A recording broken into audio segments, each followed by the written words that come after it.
अस्सलाम वालेकुम। पाकिस्तान की टीम इंडिया और न्यूजीलैंड से पै दर पै फतह हासिल करने के बाद अपने ग्रुप के अंदर टॉप ऑफ द टेबल पे आ गई है। सेकंड पे अफगानिस्तान की टीम है और वो टीम जो सिक्योरिटी के लिए बहुत कंसर्न थी, उनकी पोजीशन खुद इनसिक्योर हो गई है सेमीफाइनल के लिए। अफगानिस्तान की टीम इस टूर्नामेंट का सरप्राइज पैकेज है, एक बहुत बड़ा थ्रेट है किसी भी ऑपोजिशन के लिए, और ऑन द डे अगर वो अपनी पूरी स्ट्रेंथ के साथ खेलते हैं तो बड़ी से बड़ी ऑपोजिशन को पिछाड़ने की पूरी सलाहियत रखते हैं। अच्छा, बॉलिंग के अंदर अफगानिस्तान की टीम जो बैंक करती है वो दो मेन स्पिनर्स के ऊपर करती है, जिसमें मुजीब और राशिद खान। ये दोनों T20 इंटरनेशनल की रैंकिंग में टॉप 5 के अंदर आते हैं, 3rd और 5th नंबर के ऊपर। तो बहुत ज्यादा डिपेंड करती है अफगानिस्तान की टीम और ये बहुत रिजल्ट्स देते हैं ये दोनों स्पिनर्स। तो ये इनके पास मेन बॉलर्स हैं। इसके अलावा मीडियम पेसर्स भी हैं। मोहम्मद नबी ऑफ स्पिन कर लेते हैं, नवीन उल हक हैं और करीम जन्नत हैं। ये इनका स्क्वाड बनता है, लेकिन मेनली इनके जो दो बॉलर्स हैं वही ज्यादा जो है वो स्ट्राइक करते हैं। पाकिस्तान टीम की बॉलिंग उनके मुकाबले में मजबूत है, उसको जो है वो एज हासिल है, उनका एक प्रॉपर यूनिट है बॉलिंग का जो इस वक्त जो है वो क्लिक करता हुआ आ रहा है। और इसमें क्लिक करने के अंदर भी ये नहीं है कि एक बॉलर जो है वो क्लिक कर रहा है, डिफरेंट बॉलर्स ने अपना रोल अदा किया है। शादाब खान ने भी बड़ी अच्छी बॉलिंग कराई है। इसके अलावा इमाद और हफीज ने भी अपना रोल अदा किया है। हसन अली ने भी कंटेन करने की कोशिश की और शाहीन अफरीदी तो आपको पता है कि टॉप ऑफ द लॉट जो है इस वक्त चल रहे हैं। अब T20 वर्ल्ड कप 2021 के अंदर पाकिस्तान की सिचुएशन काफ़ी मुस्तहकम है। दोनों बड़ी टीम्स को पाकिस्तान पिछाड़ चुका है और सेमीफाइनल में एक तरह से वो वर्चुअली पहुंच चुका है।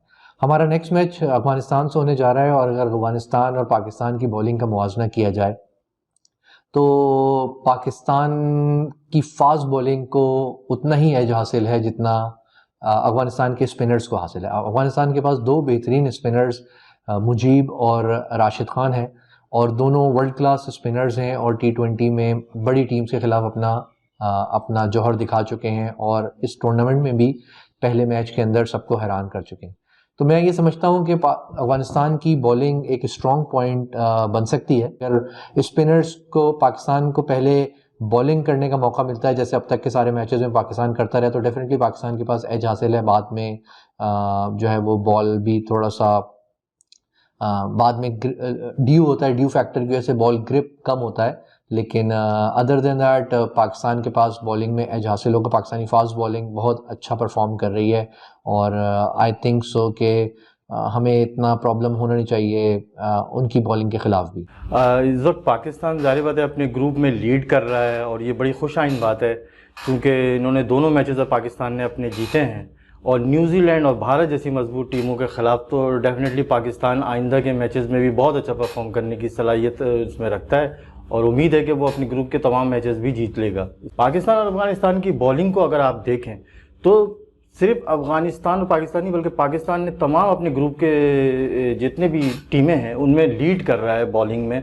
और शाहीन शाह अफरीदी, मोहम्मद शमी और अपना शादाब खान, ये सारी और इमाद वसीम और अपना हमारे नए बॉलर जो है हारिस रऊफ़ की पिछली कारकर्दगी देखें तो बहुत ही आउटस्टैंडिंग रही है। तो जाहिर है कि अफगानिस्तान के साथ हम बॉलिंग में लीड करेंगे। अफगानिस्तान के जब स्पिनर्स का हम जिक्र कर रहे हैं तो राशिद खान एक ऐसे स्पिनर हैं जो कि बड़ी भरपूर सलाहियत के मालिक हैं और रैंकिंग उनकी आप T20 में देखेंगे तो बेस्ट बॉलरों में राशिद खान आते हैं। अफगानिस्तान की बैटिंग की बात की जाए तो एक से बढ़कर एक पावर हिटर उनके पास मौजूद है और जब वो टीम को उतारते हैं तो लगता है कि बस वो मारने के लिए आए हैं।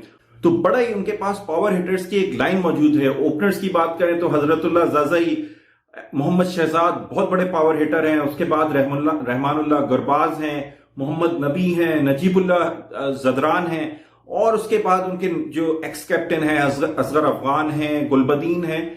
अच्छी पावर हिटिंग की कैपेबिलिटी उनके पास मौजूद है।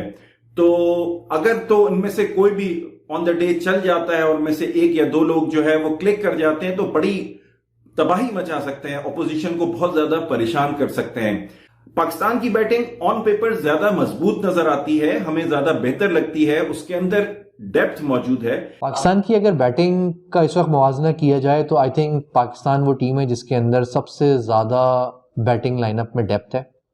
मतलब अगर आप ये देखें कि न्यूजीलैंड वाले मैच के अंदर शादाब और हसन अली बैटिंग पे नहीं आए थे, हम 7 डाउन तक हमारे पास स्ट्राइकर्स मौजूद थे, तो पाकिस्तान के पास बैटिंग में डेफिनेटली बहुत ज़्यादा एज हासिल है बनिस्बत अफ़गानिस्तान के। अफ़गानिस्तान की जो बैटिंग लाइनअप है वो उसमें 2-3 नाम काफ़ी अच्छे हैं, जैसे कि ज़ई जो उनके ओपनर हैं और शहजाद जो उनके विकेट कीपर हैं, वो एक डिफरेंट स्टाइल से फील्डलेस क्रिकेट खेलते हैं।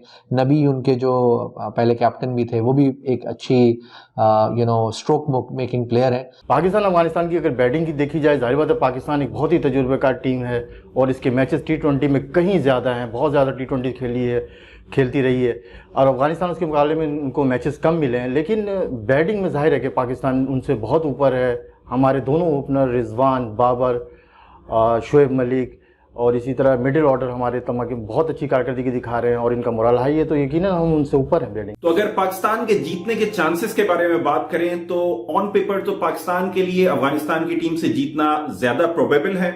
कोई 65-35 का रेशियो मैं उसको दूंगा। 65% पाकिस्तान के जीतने के चांसेस हैं। अगर ओवरऑल अगर हम मुवाजना करते हैं कि कौन इस मैच को जीतेगा, तो आई थिंक कि ये बात गलत नहीं होगी कि पाकिस्तान फेवरेट है इसमें, और मैं यही समझता हूं कि हमारा 70% चांस है पाकिस्तान का ये मैच जीतने का।